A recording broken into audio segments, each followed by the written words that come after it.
تبارك الذي نزل الفرقان على عبده ليكون للعالمين نذيرا. السلام علیکم ورحمۃ اللہ وبرکاتہ. الحمد للہ نحمده ونستعینه ونستغفره ونؤمن به ونتوکل علیہ ونعوذ باللہ من شرور انفسنا ومن سیئات اعمالنا من يهده الله فلا مضل له ومن يضلله فلا هادي له ونشهد ان لا اله الا الله وحده لا شريك له ونشهد ان سيدنا ونبينا وحبيبنا ومولانا محمدا عبده ورسوله. اما بعد فاعوذ بالله من الشيطان الرجيم. بسم الله الرحمن الرحيم.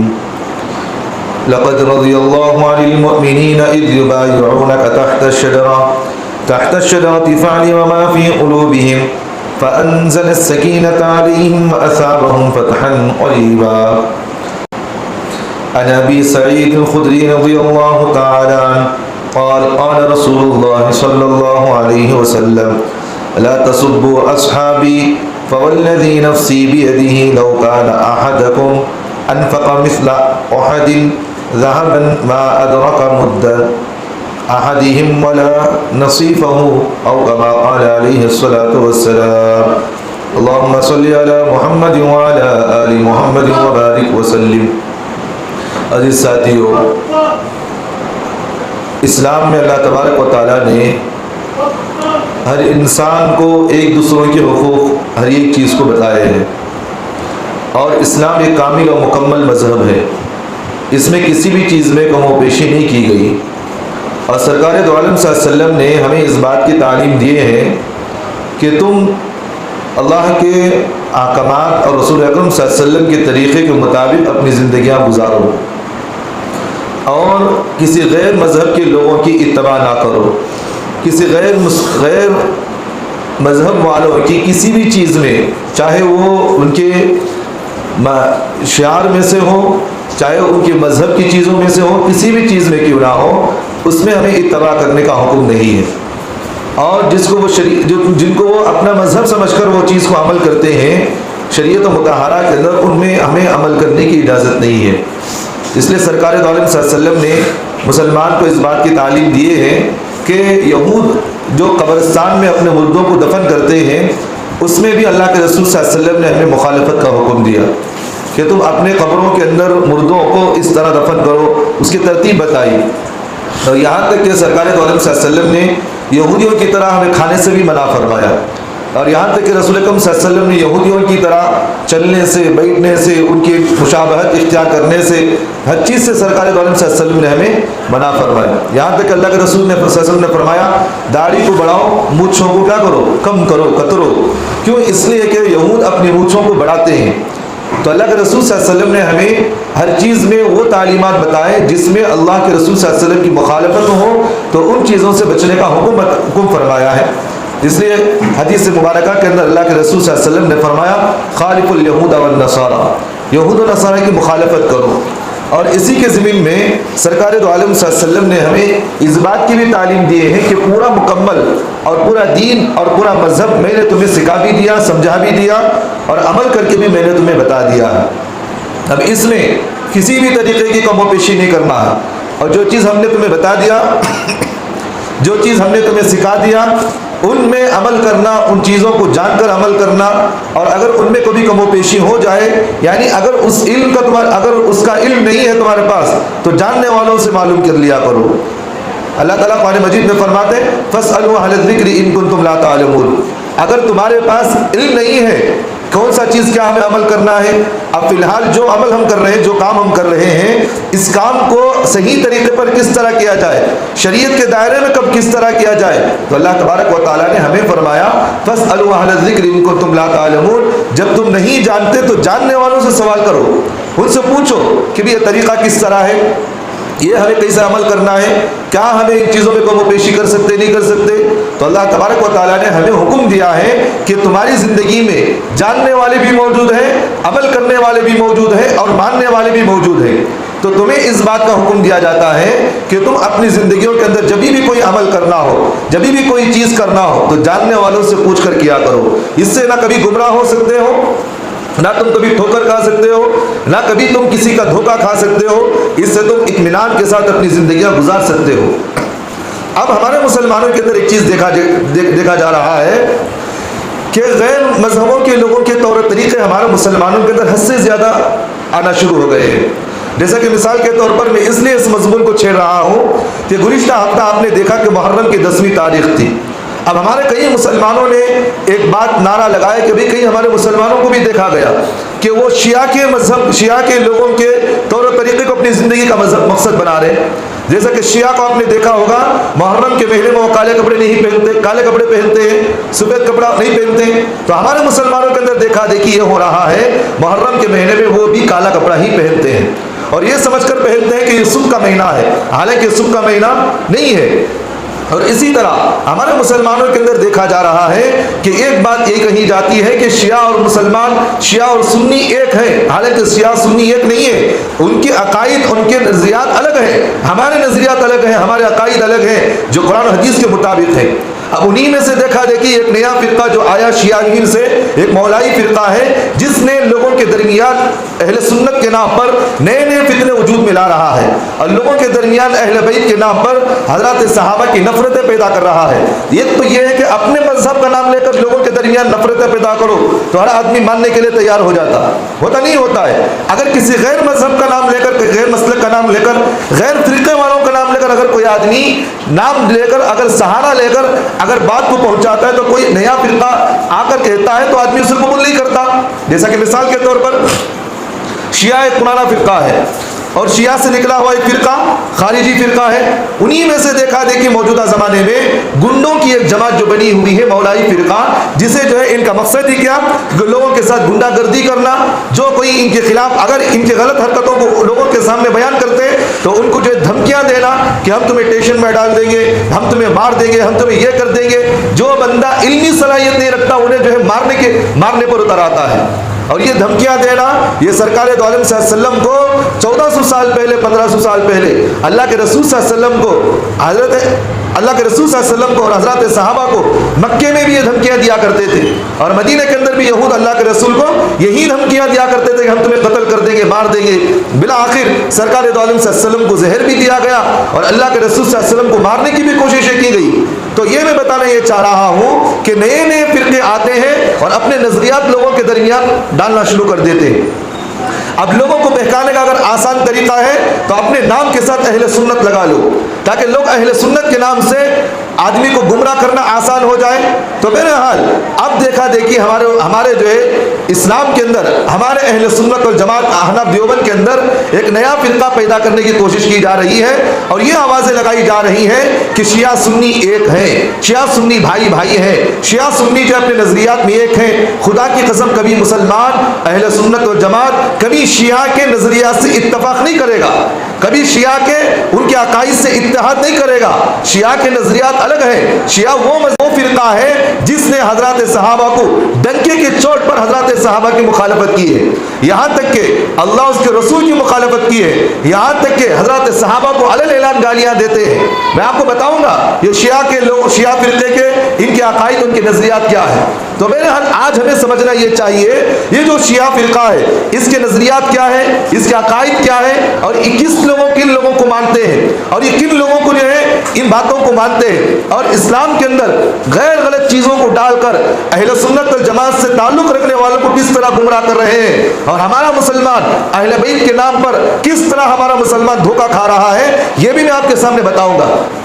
پہلی چیز آپ ذہن میں رکھیں، شیعہ ایک ایسا فرقہ ہے جو حضرات صحابہ رضی اللہ عنہ کے مخالفت میں بنایا گیا، یعنی کہ اللہ کے رسول صلی اللہ علیہ وسلم کے بعد حضرت ابوبکر صدیق رضی اللہ عنہ کیا بنے، خلیفہ بنائے گئے اور اس کے بعد حضرت عمر فاروق رضی اللہ عنہ کو خلیفہ بنایا گیا اب اس کے بعد خلیفہ تیسرے کس کو بنایا؟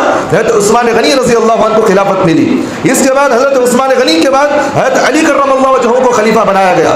اس کے بعد کچھ چند مہینوں کے لیے حضرت حسن رضی اللہ عنہ کو خلافت دی گئی. اس کے بعد حضرت حسن رضی اللہ عنہ نے اپنے والد کی وصیت کے مطابق رسول اکرم صلی اللہ علیہ وسلم کے حدیث کے حکم کے مطابق اللہ کے رسول نے فرمایا حسن میرا نواسا ایک ایسا ہے کہ دو مسلمان گروہوں کے درمیان جو اختلاف پیدا ہو جائے گا، انتشار پیدا ہو جائے گا، دوری ہو جائے گی، میرے حسن کے ذریعے سے اللہ ان دونوں مسلمان جماعتوں کو ملائے گا، دونوں جماعتوں کو اللہ ملائے گا. حضرت علی کرم اللہ وجہہ کے انتقال کے بعد، شہید ہو جانے کے بعد حضرت علی کے بعد حضرت حسن کو کچھ مہینے خلافت پر بٹھایا گیا. اور اس کے بعد حضرت حسن نے اپنی رضامندی کے مطابق اور اپنے والد کے حکم کے مطابق حضرت امیر معاویہ رضی اللہ عنہ کے ہاتھ میں بیعت کی اور وہاں ان کے ہاتھ میں جا کر بیعت کر کے کہا کہ ہم اپنی خلافت آپ کو دینا چاہ رہے ہیں اور آپ کو ہم اپنا امیر منتخب کرتے ہیں.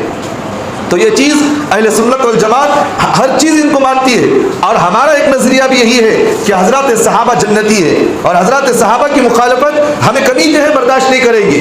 تو یہ جو نیا فرقہ یہ شیعہ جو فرقہ ہے یہ حضرت عثمان غنی رضی اللہ عنہ یعنی کہ حضرت عمر فاروق رضی اللہ عنہ کی شہادت کے بعد حضرت عثمان غنی رضی اللہ عنہ کو شہید کرنے والا اور حضرت علی رضی اللہ عنہ کو شہید کرنے والا اور حضرت حسن کو شہید کرنے والا، حضرت حسن کو زہر دے کر مارنے والا اور حضرت حسین کو کربلا کے میدان میں دھوکہ دے کر بلا کر شہید کرنے والا اور اہل بیت کو شہید کرنے والا، یہی وہ شیعہ اور خارجی فرقہ تھا. یہی وہ فرقہ تھا جو حضرت علی رضی اللہ عنہ کی مخالفت کی ہے اور حضرت علی کی موجودگی میں حضرت علی کے خلاف ننگ دھڑک باتیں، غلط باتیں لوگوں کے درمیان پھیلانا شروع کیے تھے. آج وہی فرقہ جو شیعہ فرقہ ہے اب ہمارے مسلمانوں کے دیکھا جا رہا ہے کہ اہل سنت والجماعت سے تعلق رکھنے والے بھی ان کے نظریات سے، ان کے عقائد سے کوئی نہ کوئی چیزوں میں مل جول کرنا شروع کر دیے ہیں. بعض ہمارے مسلمان ایسے ہیں اہل سنت والجماعت سے تعلق رکھنے والے، اہل بیت کا اگر نام دیکھا جائے تو کہتے ہیں کہ اہل بیت کا نام دیر سے آتا ہے تو کہتے ہیں بھائی یہ اہل بیت سے تعلق رکھنے والے لہٰذا ہم ان کے ساتھ جڑ جائیں گے. ہم کہتے ہیں ایسی بات نہیں ہے کہ اگر کوئی دعویٰ بھی کر رہا ہو تو ہم اس کے دعوے کو اس کے عقائد پر ہم پرکھیں گے. اگر کوئی دعویٰ کر رہا ہے تو ہم کہیں گے کہ بھائی دعویٰ تو تمہارا اگر صحیح ہے تو ہم پہلے دیکھیں گے کہ تمہارے عقائد کیا ہے، تمہارا عقائد کیا ہے. اگر کوئی غیر بھی اب مسلمان کہنے کا دعویٰ کر رہا ہے، اگر کوئی شکیل بن حنیف کا ہو یا اسی طرح گوہر شاہی کو ماننے والا ہو، گوہر یونس کو ماننے والا ہو، اگر وہ آ کر یہ کہے کہ میں مسلمان ہوں تو ہم اس سے کہیں گے تم اپنے عقائد کو بتاؤ، کیونکہ اسلام عقیدے سے باقی رہتا ہے اور اسلام عقیدے سے مضبوط بنتا ہے اور عقیدہ انسان کو جنت و جہنم میں بچانے کا ذریعہ ہے. اگر عقیدے میں انسان کے اندر رد و بدل آ گیا تو انسان جو ہے کبھی جنت میں نہیں جا سکتا، کبھی جنت میں نہیں جا سکتا. تو اس طرح شیعہ جو ہے اپنے عقائد کے اعتبار سے 12 ان کے امام ہیں. کن سے؟ 12 امام ہیں جن کو یہ اللہ سے بڑا مانتے ہیں. ان کے 12 امام ہیں جن کو اللہ کے رسول صلی اللہ علیہ وسلم سے بڑا مانتے ہیں اور ان کے 12 امام کو ایسا سمجھتے ہیں ما کان و ما یکون کا علم ان کے پاس ہے، یعنی کہ موجودہ علم ان کے پاس ہے اور جو پچھلے آنے والا علم ہے یہ سارا علم ان کے پاس موجود ہے. حالانکہ یہ امام جن کا نام پاک ہے، جو اہل سنت والجماعت سے تعلق رکھتے تھے، انہوں نے کبھی اس طرح کے عقائد بیان نہیں کیے، کبھی اس طرح کی لوگوں کے سامنے تعلیمات نہیں دیے. اب دیکھا دیکھی جاتا ہے کہ اس طرح کے غلط چیزیں لوگوں کے درمیان پھیلانا شروع کر دیے ہیں. اب ہمارا مسلمان بھی ان کے نظریات اور ان کے فکروں کو دیکھ کر یہی سمجھتا ہے کہ جو شیعہ ہے یہ صحیح مذہب ہے، حالانکہ یہ شیعہ مذہب صحیح مذہب نہیں ہے. میں آپ کو بتا رہا پھر ایک مرتبہ کہنا چاہتا ہوں، شیعہ مذہب کے اندر سب سے اہم چیز یہ اپنے اماموں کو مانتے ہیں. ان کے 12 امام ہیں اور یہ کہتے ہیں کہ امام جو ہمارے 12 ہے یہ اللہ سے ان کا مرتبہ بڑا ہے. کس کا مرتبہ بڑا؟ یہ 12 جو امام ہیں ان کا مرتبہ اللہ سے بڑا ہے اور یہ کہتے ہیں کہ اللہ کے رسول سے بڑا مرتبہ ہے ان کا. اور یہاں تک کہا جاتا ہے حضرت علی رضی اللہ عنہ کے بارے میں شیعہ کی کتابوں کے اندر لکھی ہوئی بات ہے کہ حضرت جبرائیل علیہ السلام اللہ تبارک و تعالیٰ نے ان کو قرآن دے کر بھیجا اور ان سے کہا کہ تم دنیا میں جاؤ اور تمہیں جو ہے محمد رسول اللہ صلی اللہ علیہ وسلم کی طرف تمہیں جو ہے قرآن کو وہاں پہنچانا ہے. لیکن حضرت جبرائیل نے خیانت کرتے ہوئے حضرت علی کے پاس لانے کے بجائے محمد رسول اللہ کے پاس قرآن کو لائے ہیں. کس کا نظریہ یہ؟ شیعہ کہتے ہیں اس بات کو. حالانکہ اللہ تبارک و تعالیٰ قرآن مجید کے اندر حضرت جبرائیل علیہ السلام کے سلسلے میں فرمایا جبرائیل امین ہے اللہ کے احکامات کو اپنے نبی تک صحیح طریقے پر پہنچانے والے ہیں. حالانکہ نظریہ ان کا کیا ہے کہ حضرت جبرائیل نے غلطی یہ کی ہے کہ اللہ نے ان کو قرآن دے کر بھیجا تو انہوں نے بجائے حضرت علی کے پاس لانے کے کس کے پاس لا کر پہنچایا؟ کس کے پہنچایا؟ محمد رسول اللہ صلی اللہ علیہ وسلم کے پاس پہنچایا. تو ان کا نظریہ یہ ہے کہ حضرت جبرائیل نے غلطی کی، ان کا نظریہ ہے. اب ان کے 12 امام کون ہیں جن کو یہ اللہ سے بڑا مرتبہ دیتے ہیں؟ میں ان کی کتابوں کے حوالوں کے ساتھ میں آپ کے سامنے بات کروں گا. پہلے یہ سمجھے کہ ان کے امام کون ہیں جن کو یہ اپنا خدا سے بڑا ان کا مرتبہ دیتے ہیں، جن کو خدا سے بڑا مانتے ہیں. شیعہ سب سے پہلے دیکھیں حضرت علی رضی اللہ عنہ، ان کے اماموں میں سے سب سے پہلا امام حضرت علی ہے، اور دوسرے حضرت حسن ہے، تیسرے حضرت حسین ہے، چوتھے نمبر پر زین العابدین رحمۃ اللہ علیہ، زین العابدین رحمۃ اللہ علیہ. اسی طرح 5ویں نمبر پر محمد باقر رحمۃ اللہ علیہ. اسی طرح 6 نمبر پر جعفر صادق رحمۃ اللہ علیہ. اسی طرح 7ویں نمبر پر موسیٰ کاظم رحمۃ اللہ علیہ. اسی طرح 8ویں نمبر پر حضرت علی رضا رحمۃ اللہ علیہ. اسی طرح 9ویں نمبر پر محمد تقی رحمۃ اللہ علیہ. اسی طرح 10ویں نمبر پر علی نقی رحمۃ اللہ علیہ. 11ویں نمبر پر حسن عسکری رحمۃ اللہ علیہ. 12ویں نمبر پر محمد مہدی رحمۃ اللہ علیہ. یہ پورے 12 امام ان کے ہیں، 12 امام ہیں. اور آپ کو ایک بات بتاؤں، اللہ کے رسول صلی اللہ علیہ وسلم کی دنیا سے پردہ فرمانے کے بعد جو خلافت کا مسئلہ آیا وہ حضرت ابو بکر حضرت عمر کو بنایا گیا، ترتیب بات. اب اس کے بعد حضرت عثمان غنی رضی اللہ عنہ کو خلیفہ بنایا گیا. اب یہاں شیعہ کا نظریہ یہ ہے کہ اللہ کے رسول صلی اللہ علیہ وسلم کی دنیا سے پردہ فرمانے کے بعد خلافت کے سلسلے میں بھی حضرت صحابہ نے کوتاہی کی. کیا کوتاہی غلطی کی؟ بجائے حضرت علی کو خلیفہ بنانے کے حضرت ابو بکر کو خلیفہ بنایا گیا. حالانکہ ہمارا اہل سنت والجماعت کا اس بات کا عقیدہ ہے، ہمارا اس بات کا یقین ہے کہ اللہ کے رسول صلی اللہ علیہ وسلم کے بعد اگر خلیفہ کوئی بن سکتا تھا، کوئی بن سکتا ہے اور بنایا گیا ہے تو اللہ کے رسول کے بعد حضرت ابو بکر تھے. کیونکہ اللہ کے رسول صلی اللہ علیہ وسلم نے اپنی زندگی میں امامت کے منصب پر کس کو رکھا؟ حضرت ابو بکر کو رکھا. اور اللہ کے رسول صلی اللہ علیہ وسلم کی حدیث ہے، ایک صحابی رسول نے آ کر پوچھا کہ نبی جی میں ایک سفر میں جا رہا ہوں، اگر میں وہاں سے واپس آؤں میں آپ کو دنیا میں نہ پاؤں تو میں اپنے مسئلے کو کس سے حل کروں گا، کس سے اپنے مسئلے کو پوچھوں گا؟ تو اللہ کے رسول صلی اللہ علیہ وسلم نے فرمایا میرے بعد اگر تم وہاں سے واپس آنے کے بعد اگر تم مجھے نہ پاؤ، میں تمہیں نہ ملوں، میں دنیا سے رخصت ہو جاؤں تو میرے بعد ابو بکر عمر ہے، ان سے مسئلہ پوچھ لینا. تو اللہ کے رسول صلی اللہ علیہ وسلم نے اپنی زندگی میں کئی مرتبہ اللہ کے رسول نے حضرت ابو بکر حضرت عمر کا اشارہ فرمایا. یہاں تک کہ صحابہ اکرام رضی اللہ عنہ کہتے ہیں اللہ کے رسول صلی اللہ علیہ وسلم جب بھی کوئی بات کہتے اکثر و بیشتر تو اللہ کے رسول یہ کہتے میں ابو بکر عمر وہاں جگہ گئے تھے، میں ابو بکر عمر وہاں سے نکلے، میں ابو بکر فلاں جگہ بیٹھے ہوئے تھے، میں ابو بکر عمر کسی سے ملاقات کیے.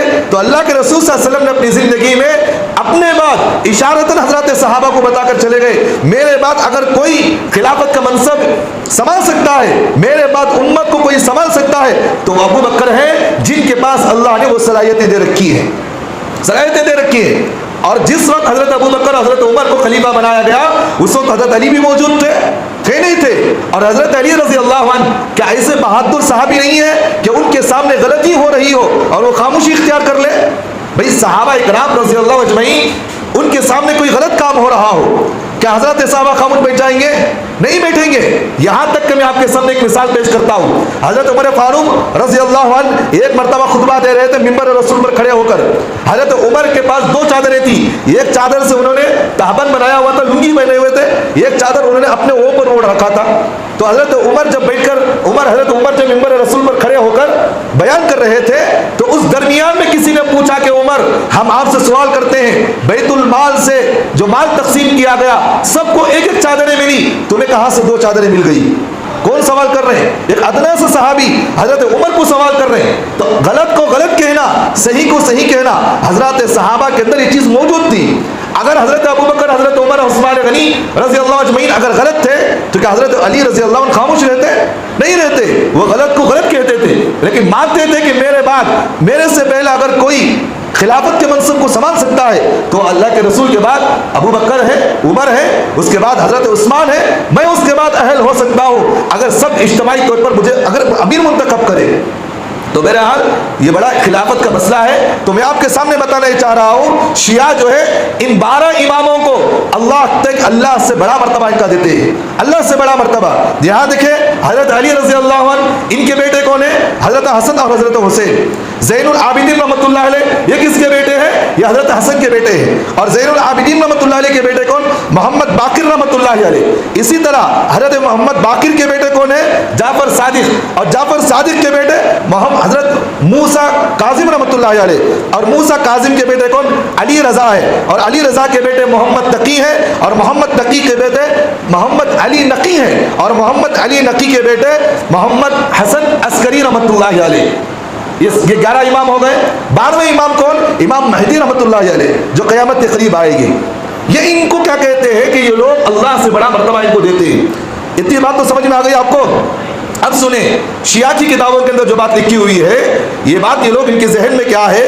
سب سے پہلے ان کی کتاب ہے جلال العیون، ان کی کتاب ہے جلال العیون، یہ شیعہ کی کتاب ہے۔ اس کتاب کے اندر جلد نمبر 2 صفحہ نمبر 60 کو 6، اس کتاب کے اندر یہ بات شیعہ نے خود اپنی لکھی ہوئی بات ہے، حضرت علی جو ہے وہ اللہ ہے، رب العلی ہے، یعنی حضرت علی رب ہے۔ اور آگے انہوں نے لکھا، قرآن نے قرآن نے جس کو رب کہا وہ ساقی کوثر علی ہے۔ کیا کہتے ہیں؟ حضرت علی کو کیا مانتے ہیں؟ خدا مانتے ہیں، جبکہ ہمارا عقیدہ اس بات کا ہے اللہ وہ ہے جو کسی کو پیدا نہیں ہوا، اللہ وہ ہے جو کسی کو پیدا نہیں ہوا۔ حضرت علی تو ماں باپ سے پیدا ہوئے ہیں، یہ کیسا خدا ہو سکتے ہیں؟ خدا ہو سکتے ہیں؟ نہیں ہو سکتے۔ حضرت علی کا جو مرتبہ ہے انبیاء کے بعد تیسرے نمبر پر، حضرت علی کا چوتھے نمبر پر ہے۔ انبیاء کے بعد اگر کسی کا مرتبہ ہے تو ہمارا اس بات کا عقیدہ ہے، یاد رکھنا، ہمارا اس بات کا عقیدہ ہے اللہ کے بعد، اللہ کے رسول کے بعد، تمام انبیاء کے بعد اگر کسی کا مقام و مرتبہ ہے تو حضرت ابوبکر صدیق کا ہے، اور حضرت ابوبکر صدیق کے بعد حضرت عمر فاروق کا ہے، حضرت عمر فاروق کے بعد حضرت عثمان غنی کا ہے، اور حضرت عثمان غنی کے بعد حضرت علی رضی اللہ عنہ کا مقام و مرتبہ ہے۔ اب یہاں کہا کیا جا رہا ہے؟ شیعہ جو ہے اپنے نظریات میں کیا بتانا چاہ رہا ہوں، آپ کو بات سمجھ میں آ رہی؟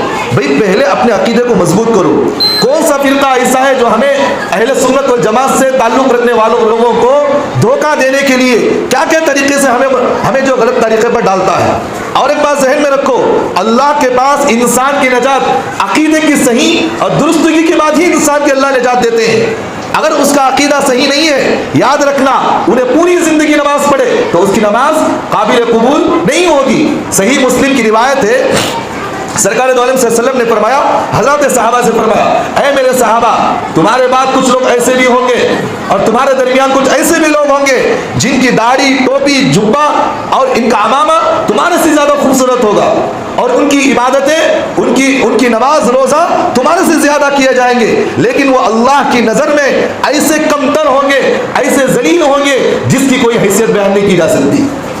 کیا بات سمجھ میں آ رہی؟ اور اللہ تبارک و تعالیٰ ان کے ایمان کو اس طرح نکال کر پھینک دیں گے جیسا کہ دودھ کے اندر سے بال کو نکال کر پھینک دیا جاتا ہے۔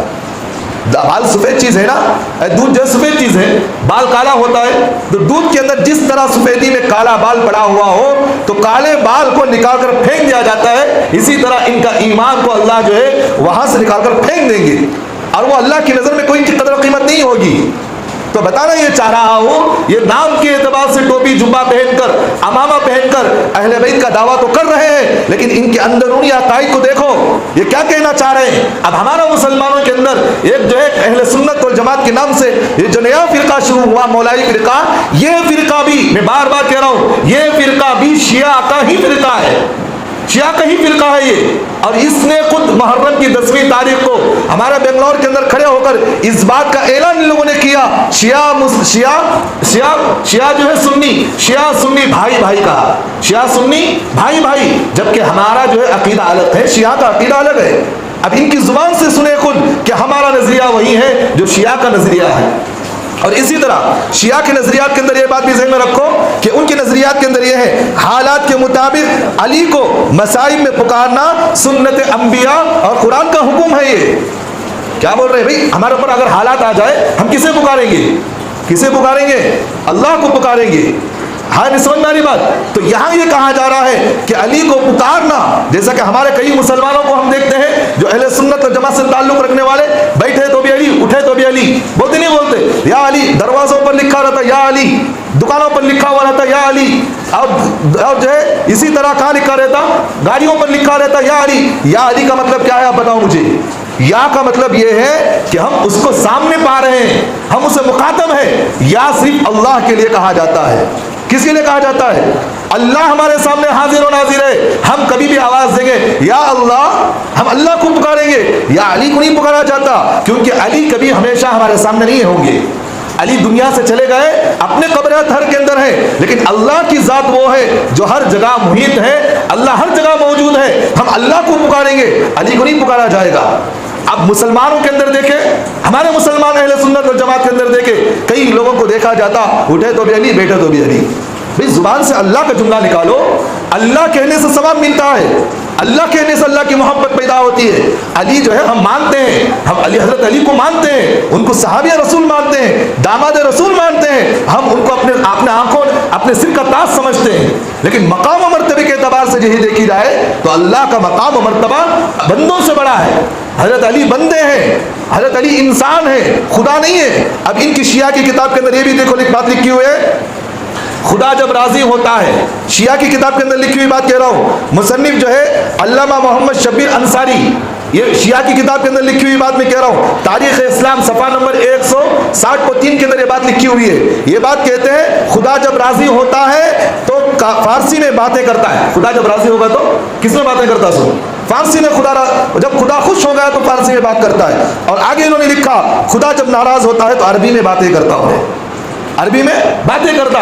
نظریہ سمجھو میں کیا کہنا چاہ رہا ہوں، قرآن پورے کا پورا عربی ہے، قرآن پورے کا پورا عربی ہے، تو معلوم کیا ہوا، خدا ناراض ہوا تو قرآن اتارا انہیں۔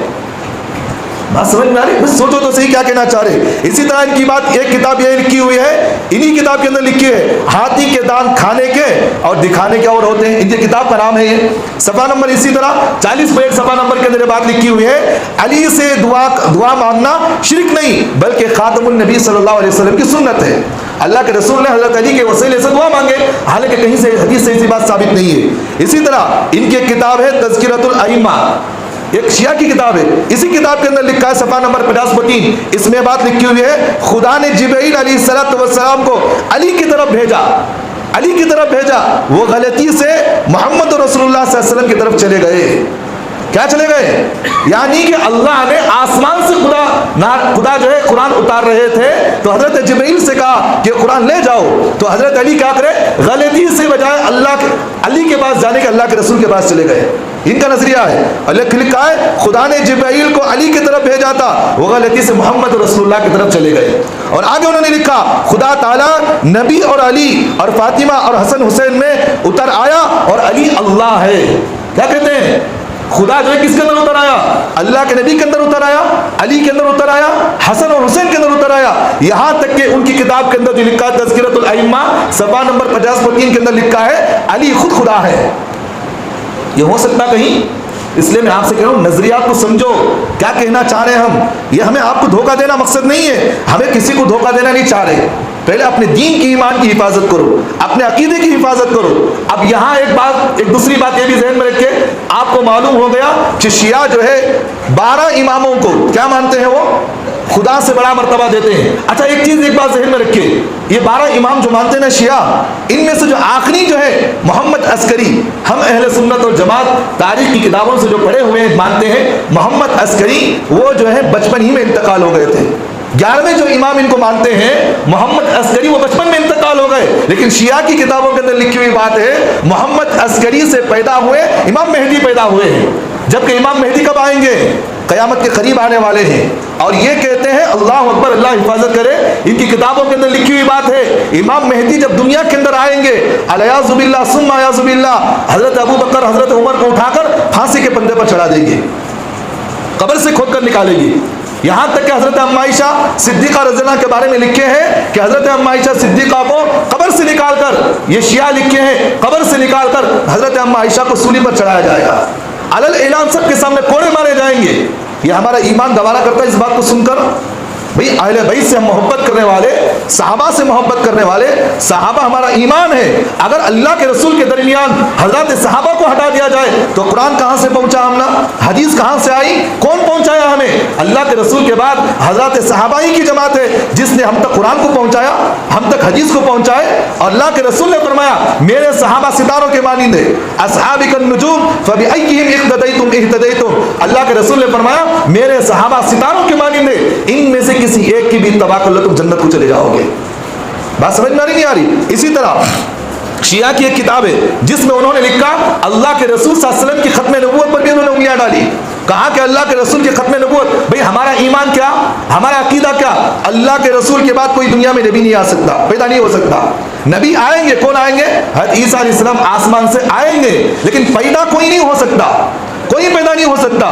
نبی اللہ کے رسول انتقال دنیا سے چلے گئے، اللہ کے رسول آخری نبی ہیں. اب اللہ کے نبی، اللہ کے رسول کے بعد کوئی نبوت کا اعلان کرے تو ہم اسے کیا کہیں گے؟ جھوٹا، کذاب، غلیظ کہیں گے اسے. اگر کوئی مسلمان اسے یہ کہے کہ تو نبی کہہ رہا نا، ہمیں ثبوت دے تو نبی کیا ہے، تو اپنے آپ کو نبی کہہ رہا نا، ثبوت دے. حضرت امام ابو حنیفہ رحمۃ اللہ علیہ نے اپنے فتوے کے اندر لکھا ہے جس نے اس سے نبوت کے بارے میں سوال کیا ثبوت پیش کر. حضرت امام ابو حنیفہ رحمۃ اللہ علیہ نے کہا انہیں بھی اسلام سے نکل جاتا باہر. کیوں؟ اس لیے کہ انہیں شک کی بنا پر اس سے ثبوت پوچھا سو، شک کی بنا پر. اس لیے خاتم النبیین اللہ کے رسول کی نبوت میں کسی کو شک کرنے کی اجازت نہیں. اب سنو انہوں نے اپنی کتاب کے اندر کیا لکھا؟ امام ہی ہدایت کنندہ ہے، یعنی کہ حضرت علی اور جو امام ہیں، یہ 12 امام جن کو امام مانتے ہیں لوگ، یہی ہدایت ہیں، یہی نبوت والے ہیں، یہی نبی ہیں، ان کے علاوہ کسی کو نبی نہیں مانی جائے گا. اور اسی طرح ان کی کتاب ہے، اس میں یہ بات لکھی ہے حضرت علی کا مرتبہ نبوت سے بڑا مرتبہ ہے، اللہ کے رسول سے بڑا ان کا مرتبہ ہے. ایسا ہو سکتا کہیں؟ ایسا ہو سکتا ہے؟ ایک مسلمان ہونے کی حیثیت سے ہمارا اس بات کا عقیدہ ہے، اس بات کا ہمارا ایمان ہے، ساری دنیا کے اندر ہو یا دنیا آخرت میں ہو، اللہ کے بعد اللہ کے رسول کا مرتبہ ہے. یہ اپنی کتابوں کے اندر لکھے ہیں اللہ کے بعد اگر کسی کا مرتبہ ہے تو علی کا مرتبہ ہے. ایسے نہیں ہو سکتا. اور اسی طرح ان کی کتابوں کے اندر ایک بات یہ بھی لکھی ہوئی ہے کہ حضرت علی کرم اللہ وجہ وہ ہیں جو پوری کائنات کو چلانے والے ہیں. بات سمجھ میں آ رہی؟ تو اس طرح کی غلط چیزیں لوگوں کے درمیان ان لوگوں نے ڈال رکھی ہے. بہت سارے باتیں ہیں ان لوگوں کی، میں چاہوں تو آپ حضرات کو کھل کر بات میں کہہ سکتا ہوں. اسی طرح ان لوگوں کی اچھا اور ایک چیز شیعہ کے نظریات کے اندر ایک چیز یہ بھی ہے. کسی مجمع میں ہمارے ساتھیوں میں سے کسی نے جمعہ کے بعد مجھے ایک سوال کیے تھے کچھ مہینے پہلے. انہوں نے کہا کہ حضرت کیا شیعہ کی کتابوں کے اندر یہ بات لکھی ہوئی ہے کہ 40 پارے ہیں؟ بھائی ہمیں کتنے مانتے پارے؟ 30 پارے مانتے. شیعہ کتنے پاروں کو مانتے ہیں؟ 40 پارے. وہ کہتے ہیں کہ 10 پارے بکری کھا گئی. کون کھا گئی؟ بکری کھا گئی. حضرت صاحب ہوتے دیوانے تھے کیا؟ دیوانے تھے. اللہ نے قرآن مجید میں فرمایا انا نحن نزلنا الذکر وانا له لحافظون. ہم ہی نے اس قرآن کو نازل کیا، اس کی حفاظت کی ذمہ داری کون لیے ہے؟ اللہ خود لیا ہے. قیامت تک اللہ اس کی حفاظت کی ذمہ داری. اب یہ جو کہہ رہے ہیں بکری نے 10 پارے کھا گئی، تو کیا اللہ پر جھوٹا الزام نہیں لگا رہے لوگ؟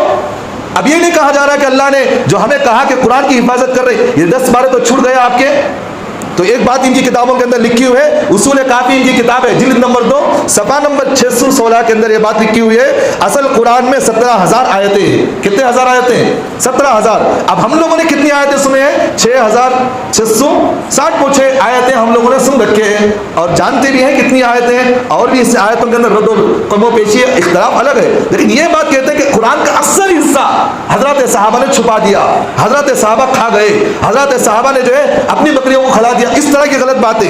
اسی طرح ان لوگوں کی ایک کتاب ہے قرآن مجید اور مترجم ان کی کتاب ہے، اس کے اندر یہ بات لکھی ہوئی ہے مرتدین نے قرآن پاک کی تبدیل کر دیا. مرتدین کا مطلب حضرات صحابہ نے قرآن کے اندر رد و بدل کیا. یہ بات ان کی کتابوں کے اندر لکھی ہوئی بات ہے. اور اسی طرح ان کی کتاب ہے اصل قرآن بکری کھا گئی. اچھا جو بتا رہے آپ کو بکری کھا گئی، یہ کون سی کتاب کے اندر لکھی ہے؟ ان کی کتاب کتاب البرہان جلد نمبر 1 صفحہ نمبر 30.8. اس کے اندر یہ بات لکھی ہوئی ہے اصل قرآن بکری کھا گئی. اب اس کا مطلب کیا؟ جو 40 پارے اللہ نے قرآن کو اتارا تھا، یہ سارے کا سارا قرآن کون کھا گئی؟ بکری کھا گئی. اس کے بعد حضرات صحابہ قرآن کو لکھ کر ہمیں دیے ہیں، غلط قرآن لکھ کر دیے ہیں. یہ بات ثابت کرنا چاہ رہے ہیں. اصل ان کی بات لکھیے، جملہ دیکھیں ان کا، اصل قرآن بکری کھا گئی.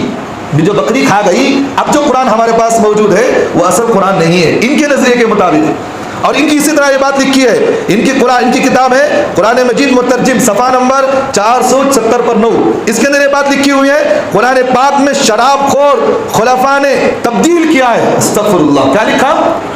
خلفاء جن کو ہم حضرت علی چاروں خلیفہ ہے نا، حضرت ابوبکر ہیں، حضرت عمر ہیں، حضرت عثمان غنی، حضرت علی، جن کو حضرت علی کا دعویٰ وہ محبت کا کرتے ہیں، یہ اپنی کتاب کے اندر لکھ کے ہیں شراب خور خلفاء، شراب پینے والے، حضرت صحابہ شراب پینے والے تھے، شراب پینے والے تھے کہ اللہ اس کے رسول کے حکم کو توڑنے والے تھے، انہوں نے لکھا شراب خور خلفاء جنہوں نے قرآن کے اندر تبدیلی کی ہے۔ یہ بات کو گوارا کر سکتے ہیں ہم لوگ؟ یہ نہیں ہو سکتا۔ تو بہرحال ان کے کچھ ایسے نظریات میں آپ کے سامنے کچھ میں نے بتایا ہے۔ اچھا ایک چیز آخری بتا دیتا ہوں، ان کی اور ایک کتاب ہے فصل الخطاب، اس کتاب کے اندر جو صفحہ نمبر ہے 30، صفحہ نمبر 30 میں یہ بات لکھی ہوئی ہے موجودہ قرآن کی ترتیب خدا کی مرضی کے خلاف بنایا گیا ہے، یہ خدا کی مرضی کے خلاف ہے، قرآن کی ترتیب بھی صحیح نہیں ہے۔ اور اسی طرح کی کتاب ہے قرآن مجید میں ایسی باتیں بھی ہیں جو خدا نے نہیں کہی ہیں، یعنی کہ اللہ کے رسول نے اپنی طرف سے من گھڑت باتیں اس میں بیان کی گئی۔ تو میرا ایسی بہت ساری باتیں جو شیعہ کے اندر نظریات ہیں، اس لیے شیعہ کے عقائد اور ہمارے عقائد الگ ہیں۔ شیعہ اسلام سے خارج مذہب ہے۔ کون سا مذہب ہے؟ اسلام سے خارج ہے۔ اور ایک بات نقطے کی ذہن میں رکھنا، شیعہ جو مذہب ہے، مسلک جو بنایا گیا، فرقہ بنایا گیا، یہ حضرات صحابہ کی مخالفت میں بنایا گیا۔ کس کی مخالفت میں؟ حضرات صحابہ کی مخالفت میں۔ آپ کو میں پھر ایک مرتبہ کہتا ہوں، حضرت عمر کو شہید کرنے میں کس کا ہاتھ تھا؟ اس میں ان منافقین تھا، منافقین ہی میں سے نکلا ہوا شیعہ ہے جو حضرت عثمان کو شہید کیا، حضرت علی کو شہید کیا، حضرت حسن کو زہر دے کر مارنے والے یہ شیعہ فرقے والے ہیں۔ اور اسی طرح حضرت حسین کو کربلا کے میدان میں دھوکہ دے کر مارنے والے یہی وہ شیعہ و خوارج ہیں۔ اور اسی طرح موجودہ زمانے کے اندر اسی میں سے فرقے میں سے نکلا ہوا ایک فرقہ مولائی فرقہ، گنڈوں کا فرقہ اور مرتد فرقہ اور گمراہی فرقہ، کافر فرقہ ہے جو ہم مسلمانوں کو گمراہ کرنے کی کوشش کر رہا ہے اہل بیت کے نام سے، جن کا مسلک ہم نے پہلے ہی بتا دیا ان فرقے والوں کا کہ جو شیعہ کا فرقہ ہے، اب انہوں اپنی زبان سے خود کہہ رہے کہ ہم شیعہ سے متحد ہیں۔ تو بہرحال اللہ تمام کو عمل کی توفیق عطا فرمائے۔ یہ سب باتیں میں اس لیے آپ کو بتا رہا ہوں، اپنے ایمان اعمال کی حفاظت کریں، اپنے عقیدوں کو درست رکھیں۔ اگر کوئی غلط بات ہمارے سامنے پہنچا رہا ہے تو آپ سب سے پہلے جاننے والے جو علماء رہتے ہیں، اہل علم رہتے ہیں، ان سے رجوع کریں، آپ ان سے معلوم کریں۔ اور زیادہ تر غلط طریقے، غلط راستے، غلط رسومات یہ کہیں اور نہیں بلکہ جو ایسا بنجر علاقہ رہتا نا جہاں پر مسلمانوں کی آبادی گھنی رہتی ہے، جن کے اندر علمی صلاحیت کمزور رہتی ہے، جن کے اندر سمجھنے کی صلاحیت کمزور رہتی ہے، وہاں ان لوگوں کے اندرونی طور پر محنتیں ہوتی ہیں۔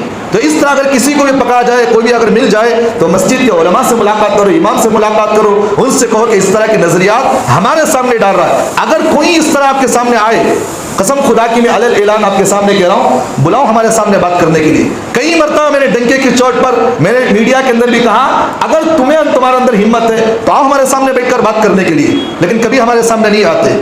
ان لوگوں کی کتابیں ایسی ہیں جن کی کتابوں کا حوالہ اگر ہم پیش بھی کر دیں تو منہ چھپانے کی بھی لائق نہیں ہے، لوگ منہ چھپانے کی بھی لائق نہیں ہے۔ تو اللہ ہم تمام کو عمل کی توفیق عطا فرمائے۔ وَأَقُولُ قَوْلِي هَذَا وَأَسْتَغْفِرُ اللَّهَ لِي وَلَكُمْ وَآخِرُ دَعْوَانَا الْحَمْدُ لِلَّهِ رَبِّ الْعَالَمِينَ۔ غفلت میں سوئے ہوئے مومنوں، عیش و عشرت بڑھانے سے کیا فائدہ؟